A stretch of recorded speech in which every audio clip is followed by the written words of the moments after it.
আমরা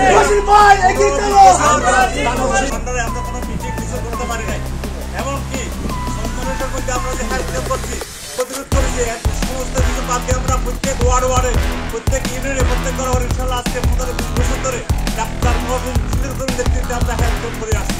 15 বছর আগে আমাদের দেশপ্রিয় বেগম খালেদা জিয়া আমাদেরকে ছদ্মবেশের দায়িত্ব দিয়ে দিয়েছে।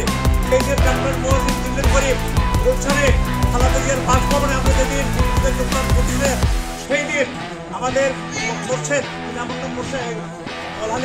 গুলশেদ খান, সালাউদ্দিন চৌধুরী ছগরিয়া, সবাই ছিল, সাক্ষী ছিল, এদের সবাই প্রেজেন্ট ছিল। আমরা অনেকে ছিলাম আজকে ওই দিন 1910 সালে। ওই দিন আমাদের দেশনেত্রী বেগম খালেদা জিয়া আমাদেরকে বলছে, ডাক্তার মহসিন দিল্লি বলছে সংগঠনের দায়িত্ব নিতে।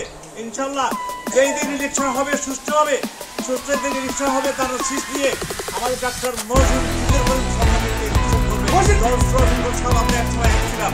কিন্তু নীতি আদর্শের ব্যাপারে ডাক্তার মহসিন দিল্লি আমাদের নির্দেশ করছে, তারা ঠিকভাবে চলবে না, আদর্শহীন হয়ে পড়বে, আমাদের শহীদ প্রেসিডেন্ট জিয়াউর রহমানের আদর্শ বিচ্ছিন্ন হবে, তাদের আমাদের দল রাখবে। কিন্তু ডাক্তার দলকে তারা তাদের নিয়ে কাজ করছে। আমরা যখন তাদের শীষ পাবো ইনশাআল্লাহ সবাই একত্রিত হয়ে তাদের শীষকে আমরা জয়যুক্ত করবো। আসসালামু আলাইকুম ওয়া রাহমাতুল্লাহ।